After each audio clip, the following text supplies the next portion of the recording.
ፓሽንን ብቻ መከተል ሳይሆን ክህሎትን ያዙ። ከክህሎት ጋር ደግሞ ጠንካራ ለመሞክር አሁን ልፋት ይፈልጋል እያለ ነው ጻፊ። ስራ ይፈልጋል እያለ እየሰራችሁት ነገር ውጤቱን ስታዩ በገንዘብ በሚሊዮን ያንን ስታዩ በጊዜ ሂደት ፓሽኑ ራሱ ይመጣል። ጎበዝ ሰራተኛ ከሆናችሁ ተቋም እንዳትወጡበት ይፈልጋል። ስለዚህ የስራ እድገት ይጨምራል። የስራ እድገት በጨመረ ቁጥር ኃላፊነት በጨመረ ቁጥር ይበልጥ እስር ቤት ውስጥ ገባል። አንዳንድ ሰዎች ያጋጥሟቸዋል እንትና ከመግባቱ በፊትና ከመግባቱ በኋላ ይባላል። እንትና ከሰራ በፊትና ከሰራ በኋላ። ይሄ ኢምፓክት ነው። ኢቭን አሁን ያለውበት ቦታ የኔ ቦታ አይደለም ብላችሁ የምትወስኑ ሰዎች ካላችሁ ስሜታችሁን ብቻ ተከትላችሁ አትሄዱ። መግባት የምትፈልጉበት ዘርፍ ላይ ክህሎት እንዳላችሁ እንደሌላችሁ እርግጠኛ ነው። ይሄ ምክር ግን ለሚጀምር ሰው አይደለም። ሰላም እንዴት ናችሁ? ውድ የቡክ ቶክ ዊዝ ፊራ ቤተሰቦች፣ ፊራ ነኝ። ይህ ደግሞ ሳምንታዊ የመጽሐፍ ዳሰሳ ፕሮግራማችን። በዚህ ፕሮግራም የተለያየ ሀሳብ የሚያነሱ በሀገር ውስጥ እንዲሁም በውጭ ሀገር ጸሐፊዎች የተጻፉ መጽሐፍቶችን ዳሰሳ እናደርጋለን። ዛሬም እንግዲህ እንደተለመደው በአዲስ መጽሐፍ በአዲስ ሀሳብ ተመልሻለሁ። መጽሐፉ እንደምትወዱት አልጠራጠርም። አብራችን ቆዩ። በዛሬ ፕሮግራማችን ዳሰሳ ለማድረግ የመረጥኩት መጽሐፍ በካል ኒውፖርት የተጻፈውን ሶ ጉድ ዘይ ካንት ኢግኖር ዩ የሚለውን መጽሐፍ ነው። እንግዲህ የካል ኒውፖርትን መጽሐፍ ዳሰሳ ሳደርግ ይሄ ሁለተኛዬ ነው። ከዚህ በፊት ትዝ ካላችሁ ዲፕ ወርክ የሚል መጽሐፍ ዳሰሳ አድርጌ ነበር። እዛ መጽሐፍ ላይ እንደውም መጽሐፉ በእኛ ዘመን ልክ እንደ ከኢኮኖሚክስም ጋር አገናኝቶ እንደሚያወራ አውርቻችሁ ነበር። እንግዲህ ገበያው ላይ አንድ ነገር በጣም ውድ የሚሆነው ከምን አንጻር ነው? ብዙ ነገሮች ሊያዋጡ ይችላሉ። አንድ ነገር የተሰራበት ዋጋ፣ የተመረተበት ዋጋ፣ የትራንስፖርት የምን ዋጋ ተጨምሮ የአንድ ነገር ዋጋ ከፍ ሊያደርገው ይችላል ወይ ደግሞ ዝቅ ሊያደርገው ይችላል ብለን አወራን እና አንድ ነገር ግን ገበያው ላይ ዋጋው በተለይ ደግሞ ከፍ እንዲል ከሚያደርጉት ነገሮች መሃል ገበያው ላይ እንደ ልብ አለመገኘት ነው ብለን አውርተን ነበር። እንግዲህ ገበያ ላይ እንደ ልብ የማይገኝ ነገር፣ ሰው ፈልጎት ገበያ ላይ እንደ ልብ የማይገኝ ነገር ባይ ዲፎልት ዋጋው ከፍ ይላል እና እዛ መጽሐፍ ላይ ምናልን እንግዲህ በእኛ ዘመን የሌለ ሰዎች የሚያስፈልጋቸው ገበያው ላይ እንደ ልብ ማታገኙት አንድ ነገር ቢኖር ዲፕ ወርክ ነው ብለን አወራን እና ዲፕ ወርክ ማለት አንድ ሰው የተለያዩ ዲስትራክሽኖች ከተለያዩ ከሚረብሹት ነገሮች ጠፍቶ አንድን ስራ ለረጅም ጊዜ ትኩረት አድርጎ ለመስራት የሚሞክርበት መንገድ ነው የሚል ሀሳብ አውርቻችሁ ነበር። ለምሳሌ የሆነ ፕሮጀክት ሲሰጣችሁ ያንን ፕሮጀክት ለመጨረስ ለምሳሌ ለአንድ ሳምንት ጥፍት ብላችሁ ስራችሁ ላይ ብቻ ትኩረት ልታደርጉ ትችላላችሁ። ተማሪዎች ፈተና ሲደርስ ምንም ነገር ዲስትራክሽን ትታችሁ ረጅም ሰዓት ልታነቡ ትችላላችሁ። ልክ እንደዚህ ማለት ዲፕ ወርክ ማለት ሳትረበሹ አንድ ነገር ላይ ትኩረት አድርጋችሁ መስራት መቻል ማለት ነው። እዚህ መጽሐፍ ላይ ደግሞ ሶ ጉድ አለ ዘይ ካንት ኢግኖር ዩ የሚል አይነት ሀሳብ ያነሳል። ምንድን ነው የምታነሳው እዚህ ብላችሁ ከጠየቃችሁት ገና ከቨሩ ላይ 3 ቃሎችን ይጠቅሳል። ስኪል የሚል አለ፣ ፓሽን የሚል አለ፣ ወርክ የሚል አለ። እነዚህ 3 ነገሮች ነው እንግዲህ መጽሐፉ የሚያወዳድረው። ጸሐፊው እንግዲህ እዚህ መጽሐፍ ላይ ሀሳቡን ለመግለጽ የተጠቀመበት መንገድ በጣም ብዙ ሰዎች አሁን በተለይ በእኛ ዘመን እንደ እውነት የሚቀበሉት ደግሞ እንደ ህይወታቸው መርህ አድርገው የሚቀበሉት ነገር ግን ደግሞ እስኪ ያንን ሀሳባችሁን ልፈትነው፣ ቻሌንጅ ላድርገው፣ ደግሞ ከዚህ ደግሞ የተሻለ መንገድ አለ የሚል አይነት ሀሳብ የሚያነሳ ይመስላል መጽሐፉ ላይ። ለምን እንዲያልክ ካላችሁት ገና መጀመሪያ መጽሐፉ ላይ በእኛ ዘመን ፓሽናችሁን ተከተሉ፣ ፍላጎታችሁን ተከተሉ የሚሉ ትምህርቶች በየጊዜው እየበዙ ነው። እውነት ሊመስል ይችላል፣ ግን ደግሞ አብዛኛውን ጊዜ ስታያቸው ይሄ ሀሳብ ሲሳካላቸው የምታዩ ሰዎች በጣም ጥቂት ሰዎች ናቸው። ወይ የሚናገረው ሰው ስለሆነለት ሊናገር ይችላል፣ ወይ ደግሞ ከስንት አንድ የተሳካላቸው ሰዎች አሉ። እነዚህ ሰዎች ደግሞ ድምፃቸው ከፍ ላውድ ናቸው። ሚዲያ ላይ ሲናገሩ ትሰሟቸዋላችሁ፣ ሰዎች መሀል ሲያወሩ ትሰሟቸዋላችሁ። ግን እንደው የእነሱን እንኳን ከጀርባ ያለውን ነገር ብናጠና ፓሽናቸውን ብቻ ስለተከተሉ ብቻ ስኬታማ እንዳልሆኑ ትረዳላቸው የሚል ሀሳብ ያወራል። ስለዚህ እዚህ መጽሐፍ ላይ ያለው አንድ ሰው ፓሽኑን ብቻ፣ ፓሽን ማለት ፍላጎት፣ ሀሳቡን ወይ ደግሞ በቃ የሆነ ነገር ለማድረግ ውስጡ ያለ ስሜት አለ፣ የመነሳሳት ስሜት፣ ያንን ብቻ ተከትለ አንድ ውሳኔ ስንወስን ምን ያህል ዋጋ ሊያስከፍል እንደሚችል የሚናገርበት መጽሐፍ ነው። ለዚህ ነው ስኪል፣ ፓሽን እና ወርክ የሚሉትን ሀሳቦች በደንብ እንድናነሳ የፈለኩት ገና ከቨሩ ላይ ይህን ሀሳብ ስለሚያወራ እና ጸሐፊው ምንድነው እዚህ መጽሐፍ ላይ የምታነሳው ካላችሁት በጣም ብዙ ሰዎች ተብለው ገብተው እነሱም ጠብቀው ገብተው የከሰሩት ይላል ስኪልን ተከትለው ወይ ደግሞ ክህሎትን ተከትለው ሳይሆን ፓሽን ተከትለው ሲገቡ ነው። አንድ ስራ ውስጥ አንድ ሰው ሲገባ ፓሽኑ ብቻ ተከትለው የሚገባ ከሆነ መጨረሻው ኪሳራ ነው። ለምን? ምክንያቱም ፍላጎታቸውን ብቻ ተከትላቸው የምትገቡ ከሆነ አንደኛ እንግዲህ ቀስ እያለን እናሰፋለን። አንደኛ ይሄ ፍላጎት በጊዜ ሂደት ሊቀየር ይችላል፣ እስከ መጨረሻው ላይ ቆይ ይችላል። ፍላጎት ይቀየራል። ሁለተኛ በስሜትና አሁን በምላችሁ በፓሽን በሚባለው ነገር ላይ ብቻ የምትመሰረቱ ከሆነ አንድ ቦታ ላይ ሳትረግጡ ሁሌ እየዋተታችሁ ሆነ ሳትሰክኑ ትኖራላችሁ። የሆነ ቦታ ትገባላችሁ፣ ሁሌ ጥያቄያችሁ ይሄ ስራ ለእኔ ምን ይሰጠኛል፣ ከዚህ ስራ ምን እጠቀማለሁ፣ ይሄ ቦታ የኔ ነው ወይ ብላችሁ ነው የምታስቡት። ራሳችሁን ሴንተር ትሆናላችሁ። ይሄ መጨረሻው ኪሳራ። ሌላኛው ፓሽን ተከትላችሁ ስትገቡ መጽሐፉ ምን ይላል? ስሜታችሁን ብቻ ነው ይዛችሁ የገባችሁትን ልምድ የላችሁም፣ እውቀት የላችሁም፣ እዛ ላይ ክህሎት የላችሁ፣ መጨረሻው ኪሳራ። ከዛ ይልቅ ግን ክህሎትን ተከትላችሁ ግቡ የሚል ሀሳብ ያወራል። ፓሽን ብቻውን ገንዘብ አይሆንም። እንደውም ትንሽ እያሰፋው ይሄዳል መጽሐፉ። ምን አይነት ሀሳብ ለማንሳት ይሞክራል? አንዳንድ ጊዜ ፓሽን የሚባለው ነገር የሆነን ስራ ለመስራት የሚያነሳሳችሁ ብቻ ሳይሆን ስራውን ከሰራችሁ በኋላ እንደ ውጤት የሚመጣ እንደ ምክንያት ሳይሆን እንደ ውጤት የሚመጣ የሚልም አይነት ሀሳብ ያነሳል። እንግዲህ የመጽሐፉን ሀሳብ እያሰፋ ነው የሚሄድ። ጸሐፊው አሁን የነገርኳችሁን ሀሳብ በደንብ ለማስረዳት 4 ህጎችን ያስቀምጣል። እንግዲህ ርዕሱ ላይ so good they can't ignore you የሚለው ሁለተኛው ህግ ላይ ስለሆነ ርዕሱን ብዙ አላነሳሁትም። ሁለተኛ ላይ በደንብ ለማንሳት እሞክራለሁ። እና ጸሐፊው ፓሽን አትከተሉ ስትል ምን እያልክ ነው ካላችሁ 4 ህጎችን ይነግራችኋል ብያችኋል። የመጀመሪያው እንግዲህ ቅድም ያልኳችሁ ርዕስ ነች። don't follow your passion ይላል።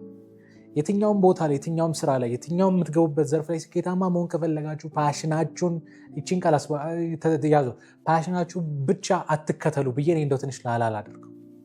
የተለያየ ዘርፍ ላይ አይታችሁ ከሆነ በተለይ ደግሞ በእድሜ ገፋ ያሉ የሆነ ዘርፍ ላይ የተሳካላቸውን ሰዎች አይታችሁ ከሆነ ፓሽናችሁ ተከትላችሁን የገባችሁት ወይስ ገባችሁ ስራው ላይ ጥሩ ሆናችሁ ስራው ሲያበላ ከዛ ፓሽን መጣ ብላችሁ ብትጠይቋቸው የብዙ ሰዎች የሚመርጡት ምርጫ ሁለተኛው። የትኛውም ዘርፍ ላይ ስኬታማ ያሉ አንዳንዴ ፓሽን የሚባለው ነገር የሆነ ነገር ለመስራት የሚያነሳሳችሁ ብቻ ሳይሆን ወደዳችሁም ጠላችሁ በቃ እድለኛም ስለሆናችሁ በሆነ አጋጣሚ የሆነ ዘርፍ ውስጥ ገባችሁ፣ እዛ ዘርፍ ላይ ጥሩ ክህሎት ይኖራችኋል፣ ይበልጥ ታድጉበታላችሁ፣ ልምድ ይኖራችኋል፣ ስራችሁ ፍሬ ማፍራት ሲጀምር ሪኮግኒሽን ወይ እውቅና ታገኛላችሁ። የስራችሁ ፍሬ ከእንደገና ፓሽን ያመጣል፣ እዛ ዘርፍ ላይ እንድትሰክቱ እንድትቆዩ ያደርጋችኋል።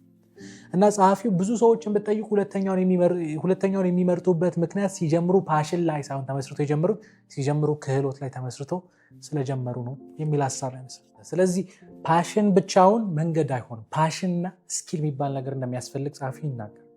ለዚህ ደግሞ 2 ሰዎችን ያወዳድርላቸዋል። የመጀመሪያው ለምሳሌ ሊሳ የምትባለች፣ ሁለተኛው ደግሞ ጆ የሚባል ነው። እና እነዚህ 2 ሰዎች አንድ በጣም ትልቅ የሚባል ኮርፖሬት የሆነ ተቋም ውስጥ እየሰሩ ያሉ ሰዎች ናቸው። እና ያሉበት ቦታ ላይ ይሄኛው ሳይሆን ሌላ ዘርፍ ላይ ሰርቼ መስራት ውጤታማ መሆን ይመስለኛል ወይ ደግሞ ውጤታማ መሆን እፈልጋለሁ የሚል ሀሳብ ነበራቸው። እና ሊሳ በጣም ጠንካራ ፓሽን ነበራት። የምን ፓሽን? ዮጋ ውስጥ ገብታ መስራት፣ የራሷን ዮጋ ተቋም መክፈት፣ እንደዚህ አይነት ፓሽን ነበራት። ግን ስለዛ ዘርፍ ብዙ የምታውቀው ነገር የለም። ስለዚህ በድፍረት ወጣች፣ መልቀቂያ አስገባች፣ እዛ ኢንዱስትሪ ውስጥ ገባች። ኢንዱስትሪ እንዴት እንደሚሰራ አታውቅ። እዛ ላይ ፎርማል የሆነ ኤጁኬሽን ወይ ደግሞ ስልጠና አልወሰደች፣ ገባች፣ ከሰረች። ጆ ስለሚባል ሰው ሲያወራ ደግሞ ይሄ ሰው አንድ ትልቅ ተቋም ውስጥ ይገባ ነበር፣ ጎበዝ ዲዛይነር ነው። እዛ ተቋም ውስጥ እየሰራ ስልጠናዎችን መውሰድ ጀመረ፣ እንዴት ዲዛይን ማድረግ እንዳለበት ማወቅ ጀመረ። እዛ ተቋም ውስጥ ሆኖ ትንሽ ነገሮችን ፕራክቲስ ማድረግ ጀመረ። እድል ሲያገኝ ስራ ሲመጣ አሁን ያለውን ስራ ትቶ ወደዚህኛው እንደገባ መጽሐፉ ይናገራል። እዚህ መጽሐፍ ላይ ለምንድን ይህ ምሳሌ የሚያነሳው ካላችሁ 2 ነገሮችን እየነገራችሁ ነው። አንደኛ አሁን ያነሳሁት ሀሳብ ነው። ኢቨን አሁን ያለውበት ቦታ የኔ ቦታ አይደለም ብላችሁ የምትወስኑ ሰዎች ካላችሁ ስሜታችሁን ብቻ ተከትላችሁ አትሄዱ። መግባት የምትፈልጉበት ዘርፍ ላይ ክህሎት እንዳላችሁ እንደሌላችሁ እርግጠኛው ነው። ያለ ክህሎት አትግቡን። አንደኛ። ሁለተኛው ደግሞ ትንሽ ከበድ የሚለው ሀሳብ ፓሽን የሚባለው ነገር በኋላ የሚመጣ ነገር ነው የሚል ሀሳብ ያነሳል። ምን ማለት አሁን ያለውበት ቦታ ፓሽን አይመስለኝም ካላችሁ ግድ የለም ቆዩ ነው ጸሐፊ መጀመሪያ የሚናገሩ። ቆዩ፣ ተማሩ፣ ክህሎት ይኑራችሁ፣ እዛ ላይ ራሳችሁን ለማሳደግ ሞክሩ። እንደው ቢቻል ከሌላው በልጣችሁ ለመታየት እዛ ላይ ትኩረት አድርጉ። እና ካላችሁ ጸሐፊ ምን ያለ መሰላችሁ? እውቀታችሁ ሲያድግ፣ ክህሎታችሁ ሲያድግ ምንድነው በተለይ ነገር ያዙልኝ፣ ለስራችሁ ሪኮግኒሽን ማግኘት ስትጀምሩ እንትናማ ጥሩ ሰራተኛ፣ እንትናማ ጥሩ ዲዛይነር ነው፣ እንትናማ ጥሩ ሶፍትዌር ኢንጂነር ነው የሚል ሪኮግኒሽን ሲመጣ አንደኛ። ሁለተኛ ፍሬውን ስታዩ፣ ውጤት የሰራችሁት ነገር ውጤቱን ስታዩ በገንዘብ በምን ሊሆን ይችላል፣ ያንን ስታዩ በጊዜ ሂደት ፓሽኑ ራሱ ይመጣል። ከዛ በኋላ በቃ እኔ እዚህ ተቋም ለምሳሌ አካውንታንት ልትሉ ትችላላችሁ። አካውንቲንግ ፓሽን ነው ልትሉ ትችላላችሁ። ፓሽን ውጤት ሆኖ ሊመጣ እንደሚችል እዚህ መጽሐፍ ላይ ይናገራል። ስለዚህ የመጀመሪያው ህግ ነው፣ ክህሎት ይኑራችሁ አንደኛ። ሁለተኛ 3-4 ቦታ መርገጥ እንኳን ላይጠበቅባችሁ ይችላል። አሁን ባላችሁበት ቦታ ላይ ገብታችሁ ጥሩ ክህሎትን ካሳደጋችሁ ያ ነገር ውጤቱ ፓሽን ሊያመጣ እንደሚችል መጽሐፉ ይናገራል። ስለዚህ የመጀመሪያው ህግ ዶንት ፎሎ ዩር ፓሽን። ይህን ካደረጋችሁ በኋላ ወደ ሁለተኛው ልንሄድ ነው። ሁለተኛው ደግሞ ቢ ሶ ጉድ ዘይ ካንት ኢግኖር ዩ። የመጽሐፉ ርዕስ ማለት ሶ ጉድ ዘይ ካንት ኢግኖር ዩ ምን ማለት ነው? የትኛው ዘርፍ ላይ አሁን እንግዲህ ቀደም ካልኩት ከሁለቱ አንደኛው ዘርፍ ላይ ልትሆኑ ትችላላችሁ። ወይ አሁን ያላችሁበት ዘርፍ ላይ ጥሩ ክህሎትን አሳድጋችሁ በቃ እዚህ ውስጥ ጥሩ ነገር ሰርቼ ፓሽኔን ላገኝ እችላለሁ ልትሉ ትችላላችሁ። ፍላጎት፣ የበራስ መነሳሳታችሁ። ይሄኛው ደግሞ አይደለም ከዚህኛው ሳይሆን እዚህኛው ዘርፍ ውስጥ ገብቼ መስራት እንፈልጋለሁ የምትሉ ሰዎች ለእናንተ እንግዲህ የመጀመሪያው ህግ ላይ እዛ ላይ ከመግባታችሁ በፊት ክህሎትን አሳድጉ የሚል ሀሳብ ጸሐፊው አንስቷል። እና መጽሐፉ ምን የሚል ሀሳብ ያነሳል? ከገባችሁ በኋላ በተቻላችሁ በቀላሉ ማትተኩ እንዳትሆኑ፣ ሀሳብ ስትሰጡ ተደማጭ እንድትሆኑ እዛ ዘርፍ ላይ በተቻላችሁ መጠን ክህሎታችሁን አሳድጉ። ቢ ሶ ጉድ ማለት ይሄ ካሉት ሰዎች መሃል የተሻለ ሆናችሁ ለመታየት ሞክሩ። ለምን እንደዛ ከሆናችሁ ኢግኖራት ሀሳባችሁ ቆሎ የሚደፋ ሀሳብ አላችሁ ማለት ጠንካራ የሆነ ሀሳብ አላችሁ፣ ተሰሚነትን ማግኘት ትችላላችሁ። ፓሽንን ብቻ መከተል ሳይሆን ክህሎትን ያዙ። ከክህሎት ጋር ደግሞ ጠንካራ ለመሞክሩ አሁን ልፋት ይፈልጋል እያለ ነው ጸሐፊ፣ ስራ ይፈልጋል እያለ። ስለዚህ አሁን እዚህ ጋር ስለ ሁለት ማይንድ ሴቶች ያወራል። የመጀመሪያው የፓሽን ማይንድ ሴት ይላል፣ ሁለተኛ ደግሞ የክራፍትማን ማይንድ ሴት ይላል። የፓሽን ማይንድ ሴት ሲኖራችሁ አንድ ዘርፍ ላይ ገብቼ የምጠይቁት ጥያቄ እዚህ ዘርፍ ላይ ገብቼ ምን ላገኝ ይችላል፣ ምን እጠቀማለሁ ብላችሁ ታስባላችሁ። ፓሽን ሁሌ ሰልፊሽ ነው የሚያደርጋችሁ። ጥቅም እኔ ምን አገኛለሁ፣ እኔ ምን ሆናለሁ። ክራፍትማን ማይንድ ሴት ማለት የእጅ ስራ የባለሙያ ማይንድ ሴት ነው። ምን ማለት ነው? አንድ ዘርፍ ውስጥ ገብቼ እኔ ምን አዋጣለሁ፣ አንድ ተቋም ውስጥ ገብቼ እኔ ስለገባው ምን አመጣለሁ፣ አንድ ኢንዱስትሪ ውስጥ ገብቼ እኔ ምን አወጣለሁ። ክራፍትማን ማይንድ ሴት ማለት እኔ ምን አወጣለሁ የሚል አሳሰብ። ስለዚህ ቢ ሶ ጉድ የሚባለው አሳሰብ እንዲመጣ ፓሽን ይሄ ምን አገኛለሁ የሚለውን ተዉትና እኔ ምን አስተዋጽኦ ማድረግ እችላለሁ ወደሚለው ነገር ትኩረት አድርጉ። አያችሁ፣ ይህን ስታስቡ ባላችሁበትም ቦታ ውጤታማ ሆናችሁ ፓሽናችሁ ልታገኙ ትችላላችሁ። ካልሆነ ደግሞ አይደለም እኔ እዚህ ቦታ ላይ መስራት እፈልጋለሁ፣ እዚህ ቦታ ላይ ክህሎት አለ ወይ ደግሞ ታለንት አለ የምትሉ ሰዎች ካላችሁ እዛ ቦታ ላይ ለምንድን ነው የምትገቡት? ምን አስተዋጽኦ ነው የምታደርጉት? ውጤቱን ተዉት፣ ሪኮግኒሽን ተዉት፣ ገንዘቡን ተዉት። ምንድን ነው የምታደርጉት? ይሄን ካደረጋችሁ ኢግኖር አትደረጉም፣ ተሰሚ ትሆናላችሁ። ለምን? ጥሩ ናችሁ። ጸሐፊው እዚህ ላይ ትኩረት እንድታደርጉ የሚናገር ይሄን ካደረጋችሁ ይላል። ይቺ ሀሳብ በተለይ ሁለተኛው ምዕራፍ ላይ ሁለተኛው ክፍል ላይ ነው ትኩረት የሚያደርገው። ኬሪየር ካፒታል ይኖራችኋል። አሁን ያልኳችሁ ነገሮች ካሳደጋችሁ ኬሪየር ካፒታል ደግሞ ኬሪየር ካፒታል ማለት ነው። አሁን ለምሳሌ የገንዘብ ካፒታል አላል የሆነ ዘርፍ ላይ ገብቻ አሁን ለምሳሌ ገንዘቤን አንድ ቤት ሪል ስቴት ልገዙ ትችላላችሁ። ገንዘባችሁን ኢንቨስት ታደርጋላችሁ፣ ከዛ የሆነ ትርፍ ታገኙበታላችሁ። ካፒታል ማለት እንግዲህ አላማው እሱ። ኬሪየር ካፒታል ደግሞ ማለት በጸሐፊው አገላለጽ በጣም ብዙ ክህሎት ስላላችሁ፣ ጥሩ ክህሎት ስላላችሁ ያንን እየመነዘራችሁ መጠቀም ትችላላችሁ። ለራሳችሁ ጥቅም፣ ለፓሽናችሁ፣ ለምትፈልጉት ውጤት መመንዘር ትችላላችሁ። ግን ይሄ እንዲመጣ ዘርፍ ወቁ፣ ክህሎት አሳድጉ። በተቻላችሁ መጠን ክህሎታችሁ ሞር አሳድጉ፣ ከፍ አድርጉት። ምን አገኛለሁ ሳይሆን ምን አስተዋጽኦ አደርጋለሁ። ጥሩ ሰራተኛ ነው መሆን የምፈልገው ወይ ደግሞ አንድ ድርጅት ገብቼ ዝም ብዬ ሰርቶ መውጣት ብቻ ደሞዝ ስንት አገኛለሁ የሚል ብቻ አይደለም። በጸሐፊው አገላለጽ ገብቼ ምን አስተዋጽኦ ማድረግ እችላለሁ። ይህንን ክህሎት ካላችሁ እናንተ እንደ ኢንቨስትመንት እየመነዘራችሁ የምታወጡት አይነት እንደ ገንዘብ ማለት ኬሪየር ካፒታል ይኖራችኋል። ይሄ ኬሪየር ካፒታል ምን ይዞላችሁ ይመጣል? 3 ነገር። አሪፍ ስራ ቦታ ላይ እንዳላችሁ በነገራችን ላይ በእነዚህ 3 ነገሮች መመዘን ትችላላችሁ። ከመጽሐፉ የምትረዱት ነገር ኬሪየር ካፒታል ካላችሁ እነዚህ 3 ነገሮች ይዞላችሁ ይመጣል። ምንድን ነው? አንደኛ ኮንትሮል ይዞላችሁ ይመጣል። ኮንትሮል ማለት ይሄ ምንድን ነው? የተወሰኑ ነገሮች የምትቆጣጠሩበትን አቅም ይሰጣችኋል። ምን ማለት ነው? ለምሳሌ አንድ ስራ አዲስ ስራ ስትገቡ ነፃነት የለውም አይደል? በዚህ ውጣ በዚህ ግባ ትባላላችሁ። በራሳችሁ ስኬጁል ላትንቀሳቀሱ፣ በራሳችሁ ሀሳብ ላትንቀሳቀሱ ትችላላችሁ። በራሳችሁ መንገድ ላትንቀሳቀሱ ትችላላችሁ። ይሄ ኮንትሮል በሌላ አካል ኮንትሮል እየተደረጋችሁ። እናንተው የምትሰሩበት ቦታ ላይ የስኬጁል ነፃነት ካላችሁ፣ የሀሳብ ነፃነት ካላችሁ፣ ነገሮችን በምትፈልጉት መንገድ የማድረግ ነፃነት ካላችሁ ይህ ስራ አሪፍ ስራ ነው። ለምን? ኮንትሮል ሰጥቷችኋል የሚል ሀሳብ ጸሐፊ ይናገራል። እንግዲህ ያላችሁበት ስራ ጥሩ ነው አይደለም የሚለውን በዚህ መፈተን ትችላላችሁ። ግን ኬሪየር ካፒታል ሲኖራችሁ ኬሪየር ካፒታል አንደኛ የሚሰጣችሁ ይላል ወደ መጽሐፉ ሀሳብ ስመለስላችሁ ኮንትሮል ይሰጣችሁ። ጥሩ ከሆናችሁ ምንም ጥርጥር የለው ውጤት እስከመጣ ድረስ እስኬጁላችሁ ፍሌክሲብል መሆን ይችላል። የምትፈልጉትን ነገር በምትፈልጉት ሰዓት በምትፈልጉበት መንገድ የማድረግ ነፃነት ይሰጣችሁ። ሁለተኛው ክሬቲቪቲ የሚል ሀሳብ ጸሐፊ ይናገራል። ጥሩ ውጤታማ ከሆንክ ከዚህ በኋላ አዲስ ነገር እንስራ፣ ግድ የለም ነገሮችን በዚህ መንገድ እናምጣ ብለህ አዲስ ሀሳብ ስታመጣ ወይ ስታመጡ የግዳችሁን ተቀባይነት ታገኛላችሁ። ለምን? አንደኛ ዘርፉን ታውቁታላችሁ። ሁለተኛ ስለታመናችሁ የምታመጡት ነገር አይ እስኪ እንየው የሚል አይነት ግራውንድ ይሰጣችኋል። እስኪ እሞክረው። ሰዎች እንዲያምናችሁ ምክንያት ታገኛላችሁ ማለት ምን ሲኖራችሁ? ኬሪየር ካፒታል ሲኖራችሁ፣ ክህሎታችሁን ይበልጥ ስታሳድጉ። ሶስተኛው ኢምፓክት ነው። ክሬቲቪቲ ብቻ አይደለም፣ በስራችሁ የሚታይ ተጽዕኖ ማምጣት ትችላላችሁ። አንዳንድ ሰዎች ያጋጥሟቸዋል። እንትና ከመግባቱ በፊትና ከመግባቱ በኋላ ይባላል።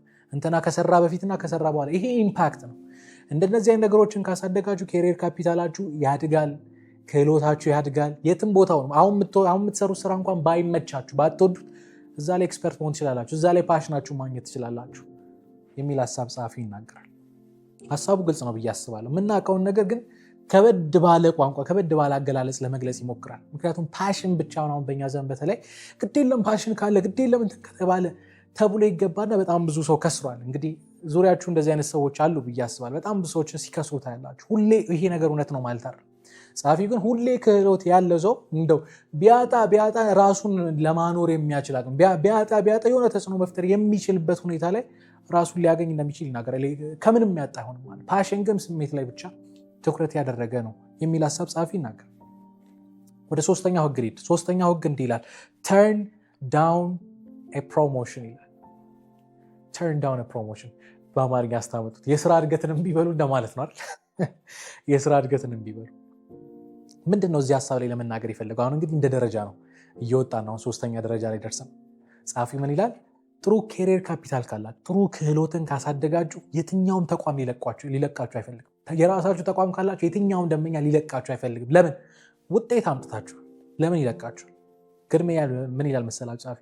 እንዲህ እያደጋችሁ ስትመጡ ዙሪያችሁ ያሉ ሰዎች ይሄ በፕሮሞሽን በጥቅማጥቅም እንዳታድጉ ፍናርጎ ይዛችኋል። ስለዚህ በተቻለ መጠን ቅድም ያልኳችሁ ሶስቱ ነገሮች ኮንትሮል፣ ክሬቲቪቲ እና ኢምፓክት፣ በተለይም ደግሞ ኮንትሮል ላይ ትኩረት አድርጎ ይናገራል ጸሐፊ። ኮንትሮላችሁን ሉዝ እንድታደርጉ የሚያደርጋችሁ የትኛውም ነገር ላይ እንዳትገቡ ይላል። የእናንተ ሀብት እሱ። ይሄ ምናልባት አዲስ ነገር እየጀመራችሁ ስለሆነ አዲሱ ነገር እንግዲህ እስኪበረታ ድረስ ወይ ጠንካራ እስክትሆን ክህሎታችሁ እስኪያድግ ድረስ ኮንትሮሉ እጃችሁ ላይ ላይኖር ይችላል። ስለሱ አይደለም እያወራ ያለው። ኬሪየር ካፒታል ገንብታችሁ ጥሩ ክህሎት ኖሯችሁ አንዳንዴ በቃ ገንዘቡ እኮ ጥሩ ነው ብላችሁ ኮንትሮላችሁ እንድታጡ ትደረጋላችሁ። ይሄ ሞራላችሁን የሚገል ስራ እንደሆነ መጽሐፉ ይናገራል። ስለዚህ ኮንትሮላችሁን አትስጡ። እዚህ መጽሐፍ ላይ እንደውም ሁለት ሀሳብ ይናገራል። እነዚህ ሁለት ሀሳቦች ልንገራችሁ ከኮንትሮል ጋር የተገናኘ ይሄ ኢሉዥን ውስጥ አንዳንድ ጊዜ ልክ ነው ብለን የምናስበው ግን ደግሞ ልክ ያልሆነ ነገር። የመጀመሪያው ይላል ኮንትሮል ትራፕ ይላል ጸሐፊው። ምን ይላል?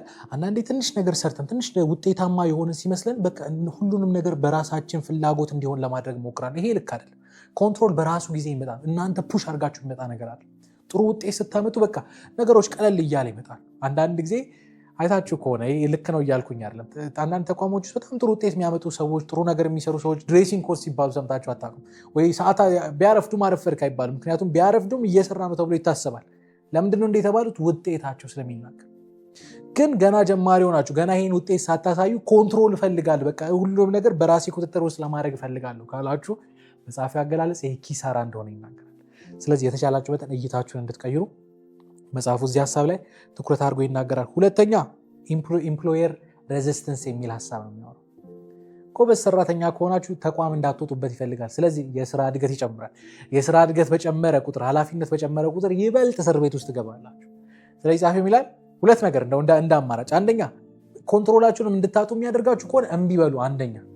ሁለተኛ እናንተ አሁን ኬሪየር ካፒታል አላችሁ፣ ተጽዕኖ አላችሁ፣ ድምፃችሁ ተሰሚ ነው። ስለዚህ በተቻላችሁ በጣም የእናንተን ኮንትሮል ያማከለ ኔጎሽዬሽን አድርጉ። አሁን እናንተ ከመሬት ከባዶ አይደለም ተነስታችሁ ኦፈር እያደረጋችሁ ያላችሁ፣ ተሰሚ ናችሁ። አደርጋለሁ ግን ይሄ እንዲደረግልኝ ይፈልጋለሁ በላችሁ ተወራረዱ፣ ወይ ደግሞ ኔጎሽዬት አድርጉ። ድምፃችሁ ተሰሚ መሆን እንደሚችል መጽሐፉ ይናገራል። ግን ኮንትሮላችሁን፣ ክሬቲቪቲ እና ተጽዕኖ መፍጠር የምትችሉበትን የሆነ ነገር መለወጥ የምትችሉበትን ነፃነታችሁን በተሻለ መጠን ላለመልቀቅ ሞክሩ። ይሄ ምክር ግን ለሚጀምር ሰው አይደለም፣ ክህሎቱን ላሳደገ ኬሪየር ካፒታል ላሳደገ ዴቨሎፕ ላደረገ ወይ ደግሞ ላለው ሰው። የመጨረሻው አራተኛው ህግ ሊድ አራተኛው ሩል እንዲህ ይላል። እኛ እንግዲህ ብዙ ጊዜ የምናውቀውን ቃል ቀየር አድርጎታል። ቲንክ ስሞል አክት ቢግ ይላል። ትንሽ ቆይቻለሁ ይህን መጽሐፍ ዳሳ እንዳደረኩኝ ትዝ ይለኛል። ቲንክ ቢግ ከዛ አክት ስሞል ነው አይደል የሚባለው። ብዙ ጊዜ ትልቅ ነገር አስቡ ግን ከትንሽ ነገር ጀምሩ። እዚህ መጽሐፍ ላይ ግን ቀየረውና ትንሽ አስቡ ከዛ ትልቅ አክሽን ውሰዱ የሚል አይነት ሀሳብ። ሀሳቡን ማለት እንደሆነ ልንገራቸው። የቅድሙን ሀሳብ ማጣፋቱ አይደለም። ጸሐፊው ምን ይላል? አሁን አራተኛ ደረጃ ላይ ደርሰናል። እንግዲህ ኬሪየር ካፒታል ገንብተና ኔጎሽዬት ማድረግ ይችላል። ጥሩ ነገር እየሰራ ጸሐፊው እዚህ ደረጃ ላይ ስትደርሱ እንድታደርገው የሚናገረው ነገር ምንድን ነው? አንድ ዘርፍ ላይ ረጅም ጊዜ ስትቆዩ፣ ክህሎታችሁ ሲያድግ፣ ኤክስፐርት መሆን ስትጀምሩ ሌላ ሰው የማየው በጣም ጥቃቅን የሆኑ ነገሮችን ማየት ትጀምራላችሁ። አንድ ዘርፍ ላይ ረጅም ጊዜ የቆየ ሰው ሌላ ሰው የማየውን ነገር ያለ። ለምሳሌ ጎበዝ ቪዲዮ ኤዲተር የሆነ ሰው፣ ጎበዝ ዳይሬክተር የሆነ ሰው ይህን ፕሮግራም እያየ እቺ ነገር እኮ እንዲህ ብትሆን ይላል። ለምን ያውቀዋል? ሚኒመም በጣም ጥቃቅን የሆኑ ነገሮች ያለ። እና ጸሐፊ ምን ይመስላችሁ? ክህሎታችሁ ሲያድግ በጣም ትልቅ ነገር ለመቀየር አታስቡ። ቲንክ ቢግ ማለት ትንሿን ነገር አስቧ ማለት ትንሿ የምትቀየረዋን ነገር አስቧ። ከዛስ አክት ቢግ ይላል። እቺ ትንሿን ነገር እንዴት ነው ትልቅ አድርጌ የምቀይረው? እንዴት ነው ይበልጥ ቆንጆ ማድረግ? እንዴት ነው ይበልጥ ማሳምረው? ትንሿን ነገር ይዋት። ከዛስ በትልቅ መንገድ ቀይሩት። በሚያምር መንገድ ቦልድ ሆናችሁ ክህሎታችሁን ገንዘባችሁን ይበልጥ አፈሳችሁ የሚታይ ለውጥ ለማምጣት እንድትሞክሩ መጽሐፉ ይናገራል። ይሄ ግን እንዳልኳቸው አሁንም 4ኛ ደረጃ ላይ ለደረሰ ሰው አንድ ዘርፍ ላይ ብዙ ስትቆዩ ታውቁታላችሁ። አይቺ እንዲህ ብትሆን፣ ድምፁ እኮ እንዲህ ቢሆን፣ ካሜራው እኮ እንዲህ ቢሆን ትላላችሁ አይደል? ሶፍትዌርም ሲሰራ አይ ዌብሳይቱ እንዲህ ቢሆን፣ አይ እንደዚህ ቢሆን፣ ሰዓሊዎች አይ እንዲህ ቢያደርገው፣ ሙዚቀኞች ድምፅ የምትለዩ ሰዎች አይ እንዲህ ቢሆን፣ ድምፁ እኮ ወፈረ፣ ድምፁ እኮ እንዲህ አለ ትላላችሁ። ቲንክ ስሞል ማለት ዘርፋችሁ ላይ ሞር ስኪል ስትሆኑ በጣም ትንሽ የሚባል ሰው ማያውቀው ኢግኖር የሚያደርገው ነገር ግን ከተቀየረች ብዙ ነገር ልትቀይር የምትችል ነገር አለች። እሷን አስቧል። ከዛስ እሷ ላይ ትኩረት አድርጉ። አብዛኛውን ጊዜያችሁን አፍሱ። አክት ቢግ ማለት እሱ ሀሳብ እንደሆነ ከዚህ መጽሐፍ ትረዳላችሁ። ስለዚህ ከዚህ መጽሐፍ ምንድን ነው የምትረዱት ካላችሁ ጸሐፊ የሚናገረው ነገር ይሄ ነው። አንደኛ ፓሽንን በስርዓት ተጠቀሙት ነው ከዚህ መጽሐፍ የምትረዱት ነገር። እንዴት ነው የምንጠቀመው ካላችሁ ፓሽን እውነት ነው አንድን ስራ ተነስቶ ለመስራት ሊያነሳሳችሁ ይችላል፣ ግን ብቻውን በቂ አይደለም። ፓሽን ካነሳሳችሁ አይቀር ክህሎት ለማግኘት ያነሳሳችሁ ከዚህ መጽሐፍ የምትወስዱት ነገር አንደኛው። ሁለተኛ ፓሽን የሚባለው ነገር እንደ ምክንያት ብቻ ሳይሆን እንደ ውጤት ሊመጣ ይችላል። አንድ ዘርፍ ላይ አሁን ያላችሁበትም ዘርፍ የምትጠሉትም ስራ ሊሆን ይችላል። ቆዩበት፣ ክህሎታችሁን አሳድጉ፣ እውቀታችሁን አሳድጉ፣ እዛ ላይ ኤክስፐርት ለመሆን ሞክሩ። ምናልባት ከዛ የሚመጣው ሪኮግኒሽን፣ ከዛ የሚመጣው ገንዘብ፣ ከዛ የሚመጣው እውቅና ያን ነገር እንድትወዱት ያደርጋችኋል። ከዛ ፓሽን ድሮ እንደ መነሻ ነበር፣ አሁን እንደ ውጤት ሆኖ ይመጣል። መጨረሻ ላይ የመጣው ደግሞ ይበልጥ እንድታድጉ፣ ይበልጥ እንድታሳድጉ ይረዳችሁ። አስተውላችሁ ከሆነ የተለያየ ዘርፍ ላይ ትልቅ ቢዝነስ የገነቡ ሰዎች የሆነ ሰዓት ላይ እዛ ቢዝነስ ላይ ምንድነው ረዳት የነበሩ ሰዎች ናቸው። በጣም ጎበዝ ካሜራማን የነበረ ሰው ምናልባት የሆነ ሰዓት ላይ አሲስተንት የነበረ ሰው ሊሆን ይችላል። በቃ የሆነ ገመድ የሚጠቀልል ምን የሚል ሰው ሊሆን ይችላል። አታውቁትም። እዛ ላይ ቆየ፣ ክህሎቱን አሳደገ፣ አየ፣ ተማረ፣ ምን አለ። እነዚህን ሲያመጣ የሆነ ሰዓት ላይ ጎበዝ ካሜራማን ማይሆንበት ምንም ምክንያት የለም። ቀስ እያላደገ ሰው ካላችሁበት ቦታ ፓሽን መፈጠር ይችላል። አይ አይደለም ሌላ ቦታ ነው ካላችሁ እዛው ያላችሁበት ቦታ ሆኑና እዛ መሄድ የምትፈልጉበት ቦታ ክህሎት አሳድጉ። ጠንካራ እንደሆናችሁ ይሰማችሁ። እድል ስታገኙ ቀስ እየተባለ የሚለቀቀው ያንዴ ስራ ለቀቄ ሙሉ በሙሉ ትቼ በቃ ወደዚህ ገባው ሞኝነት ነው። መጨረሻው ኪሳራ ነው። በተለይ ቤተሰብ ካላችሁ ምን ካላችሁ እንግዲህ እንደምታውቁት ነው፣ አየር ላይ እንደመቅረት ነው። ከዛ ይልቅ ክህሎት አሳድጉ። ቀስ በቀስ ነገሮችን እንድትወስዱ መጽሐፉ ይናገራል። እንግዲህ ካል ኒውፖርት ብዙ ጊዜ የሚያነሳቸው ሀሳቦች ኮንትሮቨርሻል የሚመስሉ ናቸው፣ ግን ደግሞ ቁም ነገር የሚያነሱ ሀሳቦች ናቸው። በተለይ ደግሞ ከዚህ በፊት የሚያነሳው ዲፕ ወርክ የሚለውን መጽሐፍ ካያችሁት እንደዚህ አይነት ነገር ታያላችሁ። እና ከዚህ መጽሐፍ እንግዲህ እኔ ይሄ ሀሳብ ቀርቶልኛል። መጽሐፉ እንዴት አያችሁት? ምን ቀረላችሁ? ሶ ጉድ ዘይ ካንት ኢግኖር ዩ ከሚለው መጽሐፍ ምን ቀረላችሁ? ስለዚህ መጽሐፍ ስለዚህ ፕሮግራም ያላችሁን አስተያየት ከስር በማስቀምጥላችሁ የሶሻል ሚዲያ አማራጮች ገብታችሁ ልትጽፉልኝ ትችላላችሁ። ምንስ መጽሐፍ ዳሳ ላድርግላችሁ ሀሳባችሁን እዚያው አስቀምጡልኝ። በተቻለ መጠን የምትጠቁሙኝ መጽሐፎች ዳሳ ለማድረግ እሞክራለሁ። ከኔ ጋር ግን በዚህ ሳምንት የነበረን ቆይታ ይህን ይመስላል። ቀጣይ ሳምንት በአዲስ መጽሐፍ በአዲስ ሀሳብ እንገናኛለን። የቀጣይ ሳምንት ሰዎች ይበላል። መልካም ሳምንት። ባይ